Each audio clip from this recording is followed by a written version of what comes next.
Thank you for having me, because yes, indeed, the only male speaker at a women's conference. Oh, my wife has had so much fun with that. The fact that here I am coming to speak to you, woman to woman. And it can be dangerous. Indeed, Maria is right. This time, well, about 3 or 4 months ago, I was in Johannesburg at a very similar kind of conference to this. Some South Africans. See, it's a multicultural crowd here. By the way, I think Canadians, somebody said Canadians are Australians with American accents. So I think they can all be both honorary Australians and honorary Brits.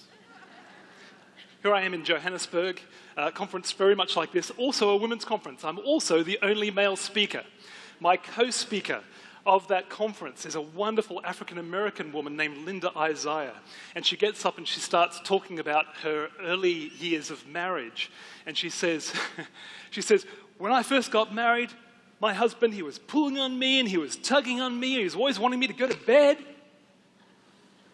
Because you know men, ladies, you know men, they always think about sex. Walking down the street, thinking about sex. Coming home from work, thinking about sex. There's always sex on their mind. Isn't that right, Sheridan? One man, 1,000 women waiting for my reply. The weight of all masculine mankind is way on my shoulders. You'll be happy to know. I said no comment.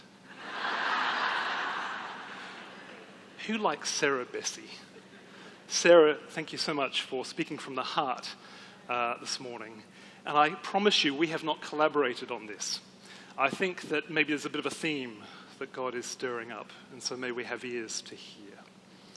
By the time we reach our 20s, most of us have a dream. We want to become someone. We want to achieve something. If I was to talk to your mother, and I was get her to take me into her lounge room, she'll probably have a kind of a bottom drawer where she's got all of your drawings from your childhood years, and on those drawings would be the dreams of a little girl. As a teenager, those dreams keep us awake at night as we think about all the possibilities and what could possibly be ahead of us. When we reach our 20s, maybe those dreams start to shape and maybe direct some of the decisions we make. Are we going to go to college or university, get married, whatever it might be? By the time we reach our 30s, we've had an opportunity to see some of those dreams spring to life. Or perhaps to see some of those dreams die. Up on the screen is a picture of my wife, Merrin. She's funny, she's smart, she's pretty, she's clever, she's mine. I'll never forget the day in the year 2000 when Merrin walked into the kitchen and she said to me, "Honey, I think it's time." And I said, "Time for what?" And she said, "Time we started a family." And I said, "What, right now? Let's go, fantastic." See, Linda was right, wasn't she? Linda was right the whole time.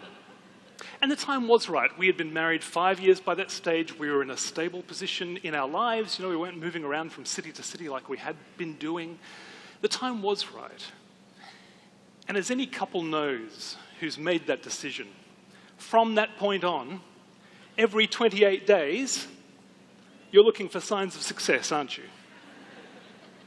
And it's very common, of course, for a lot of couples that every month there is a sense of expectation. And for the first couple of months, it's common for there to be disappointment. Expectation, disappointment. And then often for the third month, perhaps expectation, excitement. Well, for us, the pattern went expectation, disappointment. Expectation, disappointment. Expectation, disappointment, expectation, disappointment, expectation, disappointment. After 9 months, we went and got some tests done. The tests revealed there was a significant problem on my side, and without technological assistance or a divine miracle, our dreamt of child would be very difficult to have. Now, from that point, any infertile couple knows what happens is there is a pendulum swing of emotions that starts kicking in. And when the pendulum is up this way, you're kind of thinking about all the possibilities of being a childless couple and all the options that it gives you. Because, you're free to move and to travel, and you've got more discretionary income, you're not tied down to particular things like schooling and everything like that. You can go to a cafe on a Saturday morning, you can sip latte after latte and read page after the page of the paper. Mums, are you not feeling just a little bit jealous right now? But it doesn't take too long until the pendulum swings the other way. And that maternal-paternal drive kicks in, and you long to hold your own child, a little us. That kicks in for us. And when we're up this end, we try all manner of means and ways to be able to rectify our situation. We try special diets. Friends, if you want to get rich, come up with a brand new diet. We tried pills and potions and all sorts of special supplements. For a little while, our dining room table was filled with lots of little bottles of things that I was taking and Maren was taking. We tried chiropractic, which to this day I can't remember why or how, but somebody said that might work. You try anything. We did that. We tried healing prayer. We believe in a miracle-working God. And so, in the year 2003, a group of people gathered together in a lounge room to pray for us, in particular to pray for me. And as they gathered around me, as I sat on this lounge suite, and they gathered around me and they laid hands on me and they started to pray, it was as if God walked into the room. Out of nowhere, I suddenly burst into tears. Maren had never seen me cry before because I'm a man and I don't cry.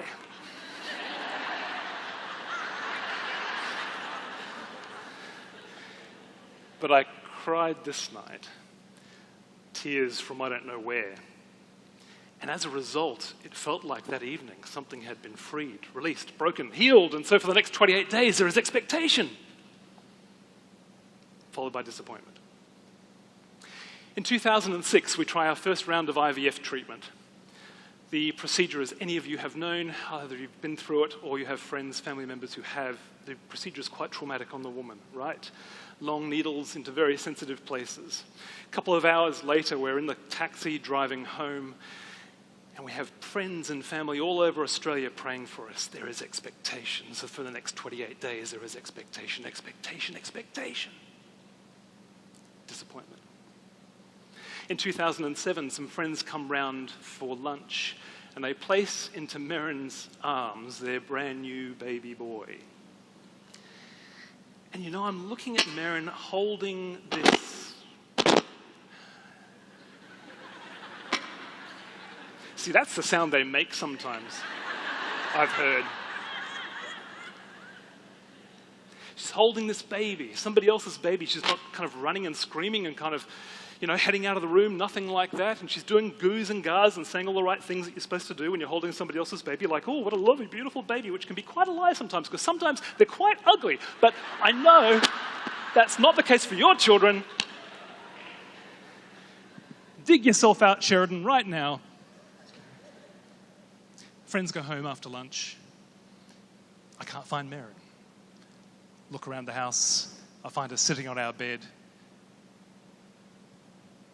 Sea of used tissues around her. She looks at me and she says, "Do you think we should try adoption?"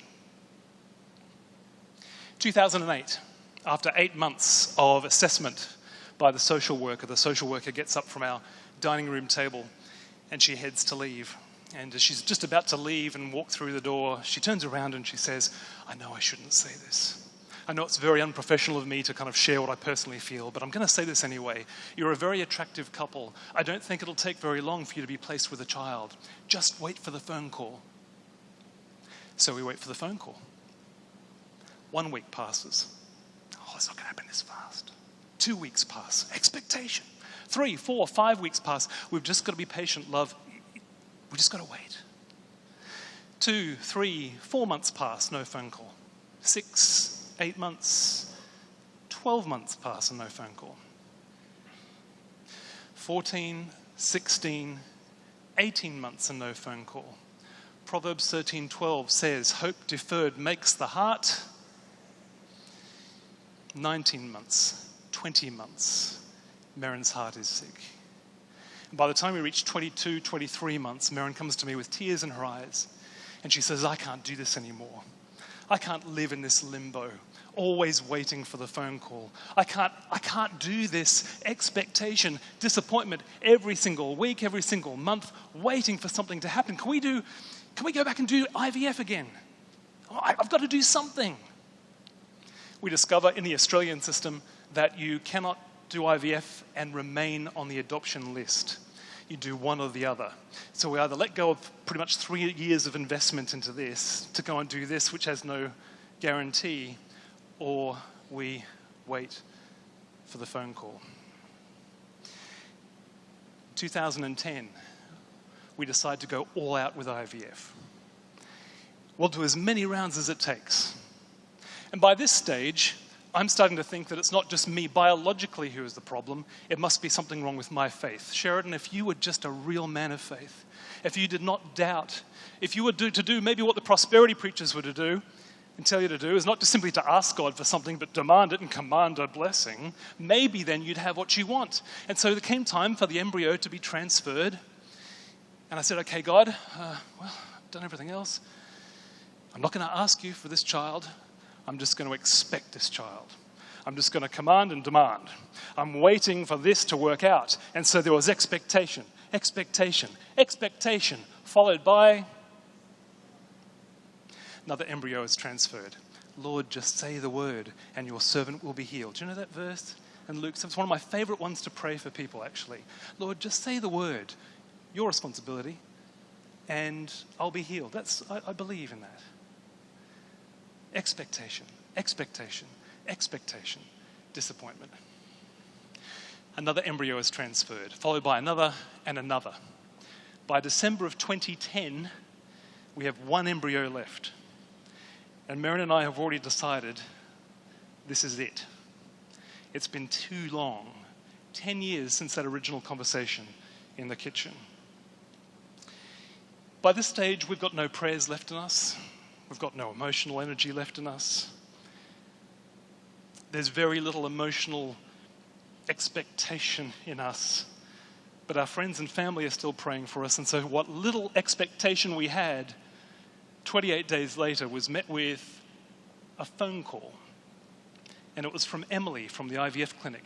And she says to Merrin, it's looking good.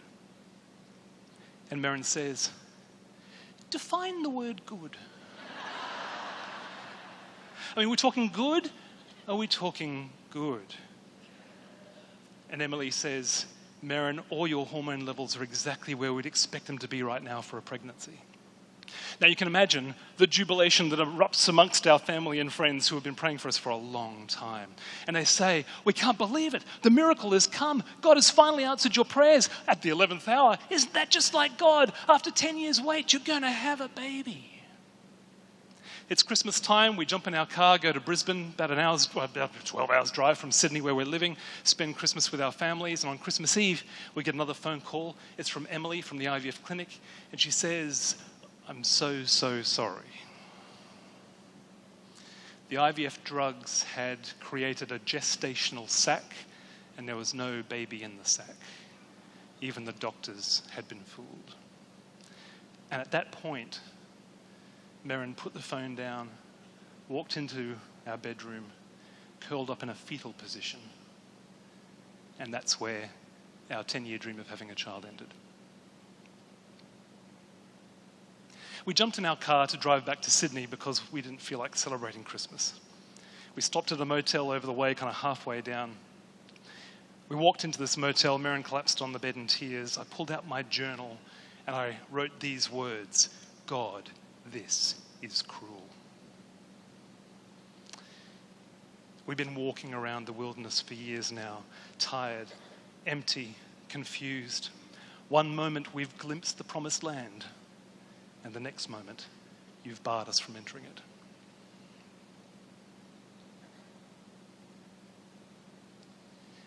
Do you have a broken dream? Maybe you would love to get married and he's just never come along. Maybe you would love to have children and they've never come along. Maybe you had them and God forbid, you lost one. I know that a lot of you would have had miscarriages. It's exactly the same grief. Maybe your career hasn't taken off the way you'd like it to. Maybe nobody is downloading your songs off iTunes, whatever it might be. If you have had a broken dream, or if you're walking through one now, you will know the emotional import of this phrase, the wilderness. And as you're going through the wilderness, it's very hard to do what we're talking about in this conference, which is to rejoice.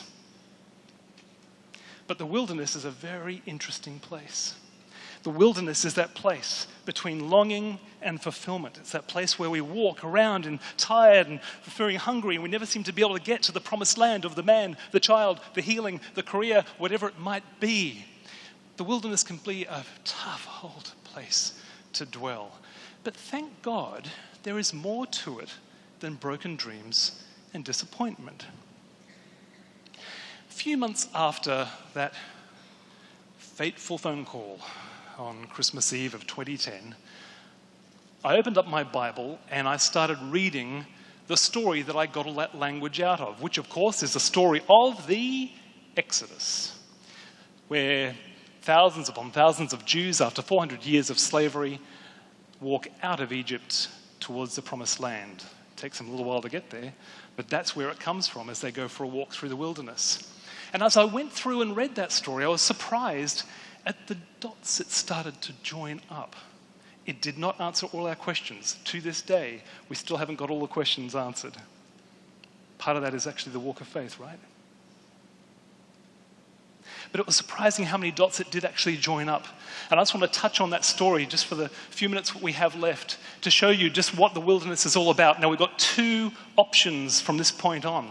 We can either read the whole, well, half of the book of Exodus and the whole of the book of Numbers together, or we can kind of read a few verses in Deuteronomy 8 which summarize the whole thing. Which do you choose? Exodus chapter 1, verse 1. Let's begin. Deuteronomy 8. The 40 years wilderness for the Jews is over. They're about to enter the promised land the next day. And Moses gets up and gives them a bit of a pep talk. He gets up and he says some very interesting words. He says this from verse 2, remember how the Lord your God led you all the way in the wilderness these 40 years to humble and test you in order to know what was in your heart, whether or not you would keep his commands. To humble and test you in order to know what was in your heart. As anybody who has walked through the wilderness knows, the wilderness is a place of testing. It certainly is a place of testing. But what's the purpose of a test? The purpose of a test is to reveal something, right? It's to reveal whether you know the knowledge of what it is, you know? The purpose of a driving test is to reveal whether you have the skills to drive a car. The purpose of a science test in your GCSEs is to work out whether the nucleus with the atom goes around the stuff. And so can I suggest to you, first and foremost, that the wilderness, in terms of being under the hand of God, is first and foremost a place of revelation. As we go through the wilderness, it is a place where our hearts are revealed. Now, this is a nice Christian women's conference. So I'm going to speak in code for a second, particularly given the fact that we are live streaming. Hi, live stream folks. Don't go Googling anything I'm about to say here. As I mentioned before, there came a time where we had to have some tests done. I had to have some tests done. One of those tests required me to provide, let's say, we'll call it a sample. Okay, so there's a few people up there who get it, a few people over here who get it. Would you like any more details? I can share them. Would you like them? I can share them if you want them. Some people said, yes. You're as bad as Linda Isaiah. Isn't that right, Sheridan? Now, I had an option of either ducking into the toilet. It's gloriously glamorous, this stuff. Ducking into the toilet of the IVF clinic to provide this sample, or Merrin and I could arrange what they called a home collection. Are you still with me? Would you like any more details?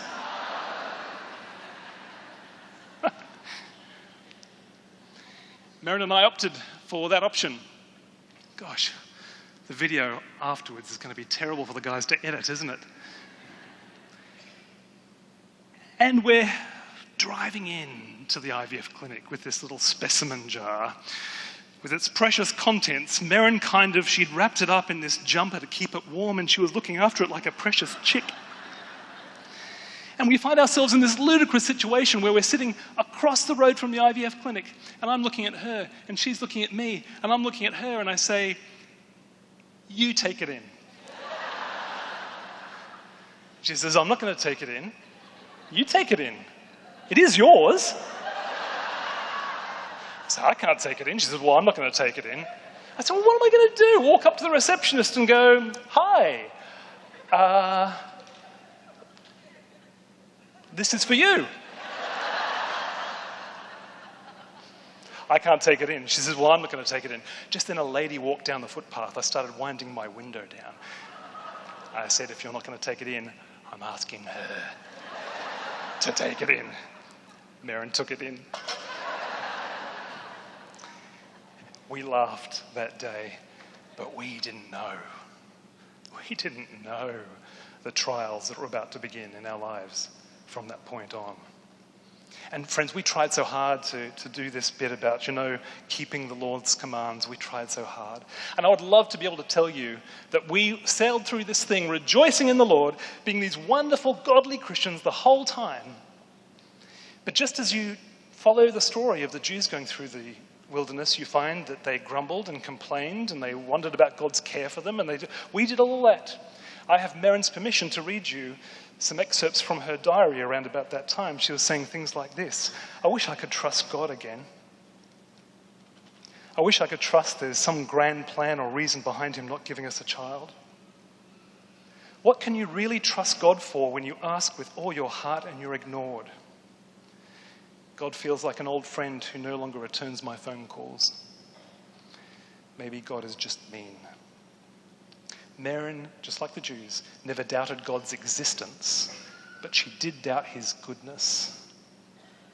That's what it was revealing of her heart. It revealed something different for me. One day we're sitting by the Sydney Harbour. Merrin says to me, "If we don't have a family, the idea of life just going on as normal, going to work and everything like that, is just too much for me to contemplate."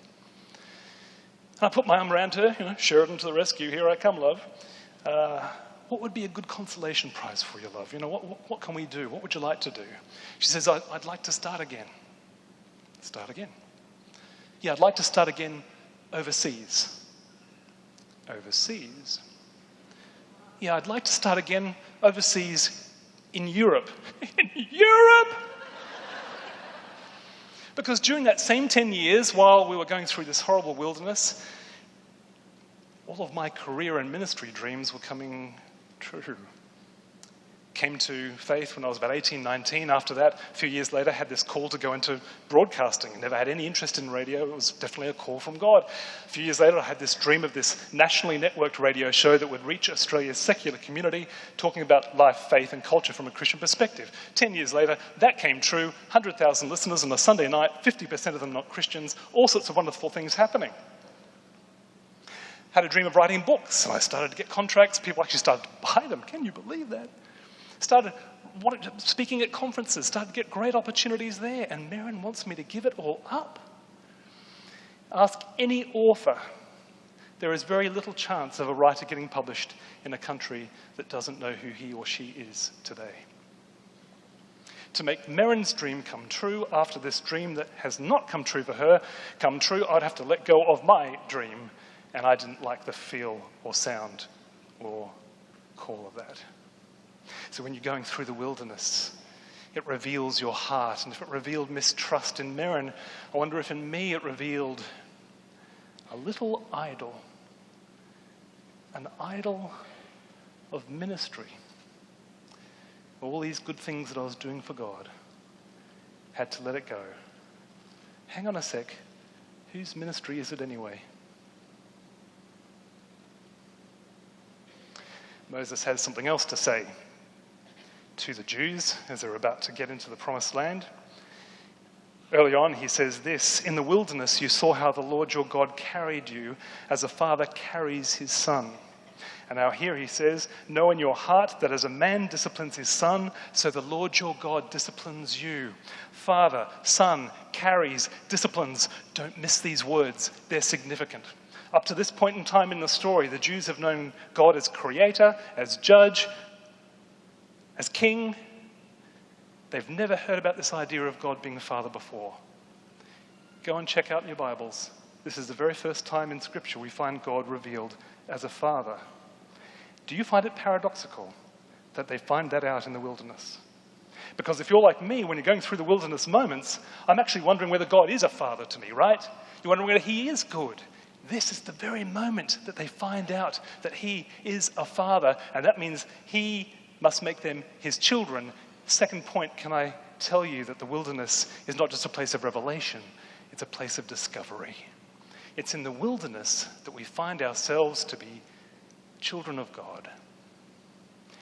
Children of God. I mentioned before that my wife is very clever. She is. I will tell you that she's a medical statistician. That's where you'll go, ooh. Well, see, the reason why you didn't before I prompted you is because when you're talking to somebody in a party and they say they're a medical statistician, most of us will go, "Oh, I was really bad at maths. Okay, great. I'll find somebody else to talk to at the party."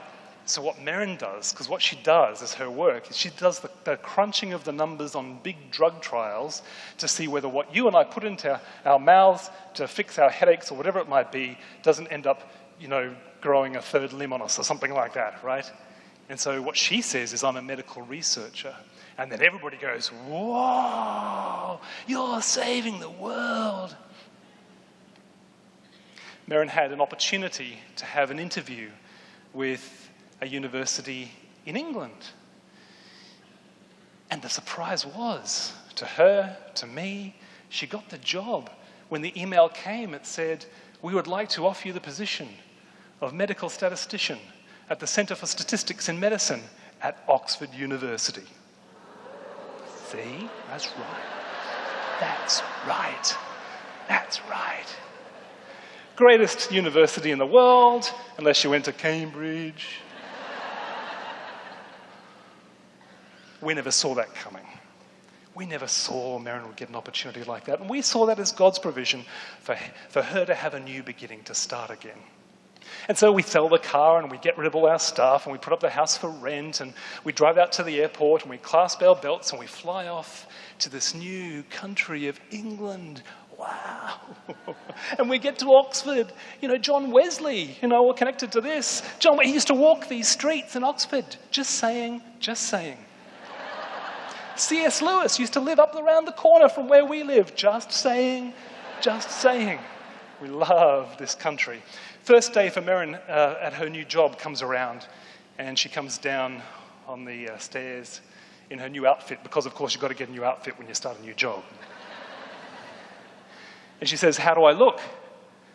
And I say, "Honey, when those medical statisticians see you today, they are going to spill their weak tea all down their beige cardigans. I know it." But we're anxious. We've come along. You know how far away Australia is from here? It's a long way. And this was never going to be a short-term move for us. It was medium to long-term all the time. And we've come a long way for her to find out she's got a bad boss or she's gone to some sort of bad, it's Oxford University, who knows what could be happening, But she comes home with a smile. A job is no replacement for a child. But it is the new beginning she needs. Proverbs 13:12, "Hope deferred makes the heart sick, but a dream fulfilled is a tree of life." So for Merrin, coming to Oxford is like leaving the wilderness and entering the promised land. And for me, coming to Oxford is like leaving the wilderness and entering a new wilderness.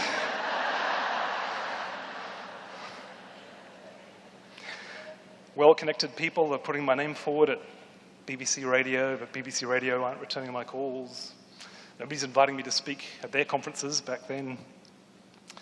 I think I've got this winning book idea. I take it to 2 English publishers and they reject it. Why? Who's Sheridan Voysey? We've never heard of him here in England. And very soon, some very nasty things started to be revealed in my heart. A sense of insignificance that crushed me. Feelings of envy and jealousy for those writers and speakers and broadcasters who had what I had. Ugly. It was ugly. See, what happens is when you go through the wilderness, all those good but secondary identities that most of us build our lives on get stripped away. So who are you if you can never be a wife? Who are you if you can never be a mother? Who are you, Sheridan, if you never have another book published again? Who are you if nobody ever wants you to speak again? Who are you if you never get a radio gig again? Who are you? Is there something better, more foundational, more deeper that you and I can build our lives on than those good but secondary identities most of us build our lives on? Is there anything else? Listen to Moses when he says, as the Lord your God disciplines you, as a man disciplines his child. This is what we can have. You are a daughter of God. I'm a son of God. Now you name me one thing that can take that away from you. Failure, sickness, death. I had preached this. I had taught it. When you go through the wilderness, my goodness, you need to know it, right? Take it all away. Everything you've ever loved, everything you've ever enjoyed, every dream you've ever been given, take it all away tomorrow. And you, and you, and you, and you, and you, and you on the live stream, you are a daughter of God.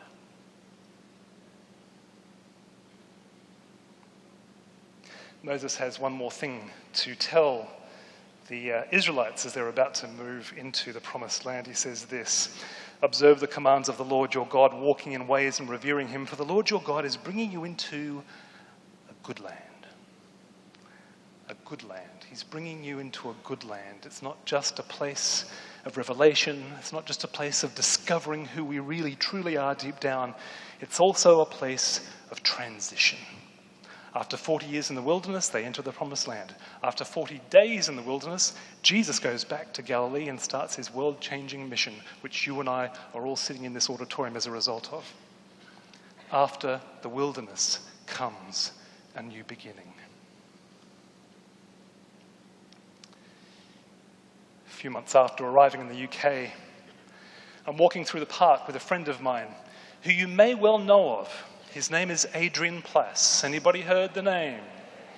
Writer and speaker of, he's beloved by English Christians and Christians the world over. And as we're walking through the park, Adrian says to me, how are you and Merrin doing now? You've been here a few months. How's things going? And I said, well, you know, Adrian, we're going okay, I guess. Coming to Oxford has been the new beginning Merrin needed. Things are a bit up in the air for me, and Merrin still gets a bit teary at times, but I guess, Adrian, what we're trying to do is we're trying to look at the upside of being childless. You know, we've got opportunities to travel, and we've got more discretionary income, and we can go to a cafe on a Saturday morning and drink latte after latte. And he says, I understand that, but it will only get you so far. He says, Sheridan, you think about the crucifixion. It was dark. It was brutal. There was no upside to it. There was no positive spin on that. And while Jesus is hanging on the cross, he isn't trying to find anything like that in it. He's trying to do something completely different altogether. So what do you mean? He says, Sheridan, have you thought about how many people Jesus ministered to while he hung on the cross? So what do you mean? He said, well, you think about it. He ministered to his mother. Remember? There's his mother. There's his friend John. He says, mother, there's your son. Son, there's your mother. He's looking after his mother as he's hanging on the cross. He starts ministering to the thief crucified next to him. What does he say? Today you will be with me in paradise. He ministers to the people who crucified with him. Father, forgive them. They do not know what they do. He ministers to the centurion who looks up and goes, surely this was the Son of God. He's had some sort of revelation going on. And he ministered, Sheridan, to all of us, paying for the penalty for the debt of our sins. And Sheridan, get this, all of this happens before things come good at the resurrection. I hadn't seen that before. He says, Sheridan, yes, there'll be some upsides to you being childless, but there'll be days where it'll just be cold and dark and lonely.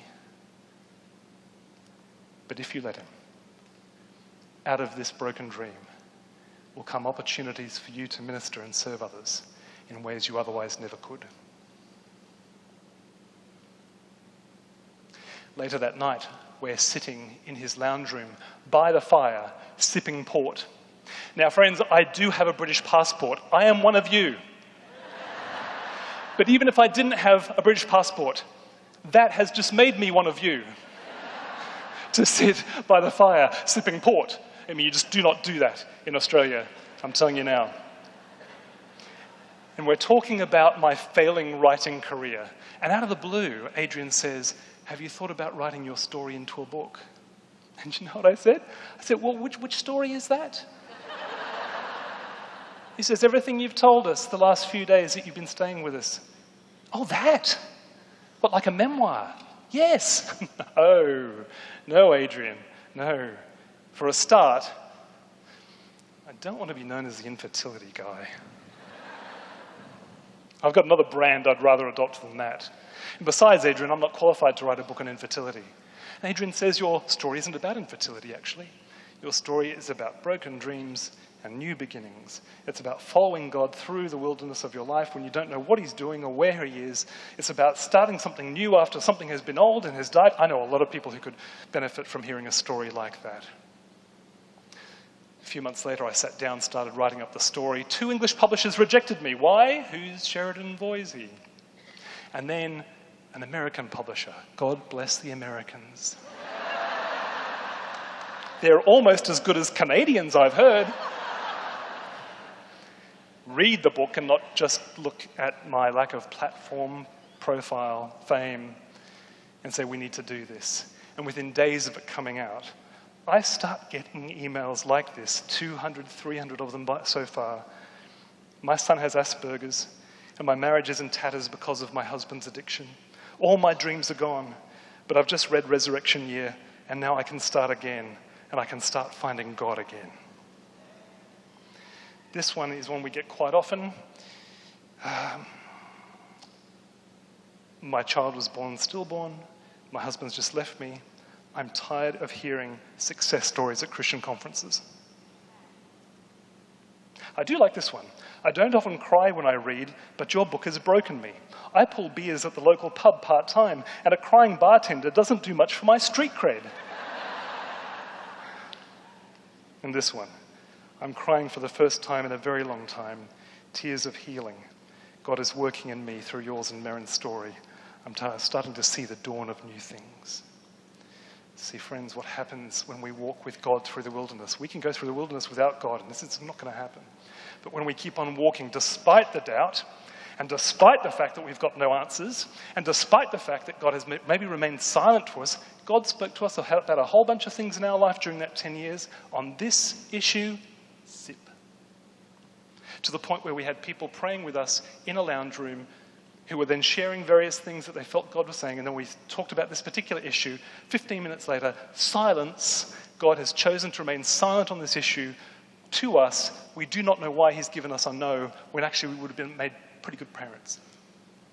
But if we walk with God through the wilderness, this place of revelation and discovery and transition, you may be surprised at what he does, because his whole specialty has always been new life after death, right? That's what the cross is all about. His specialty is not removing us from the pain. Other people can do that. His specialty is not actually keeping us from the pain in the first place. His specialty is redeeming, recycling the pain.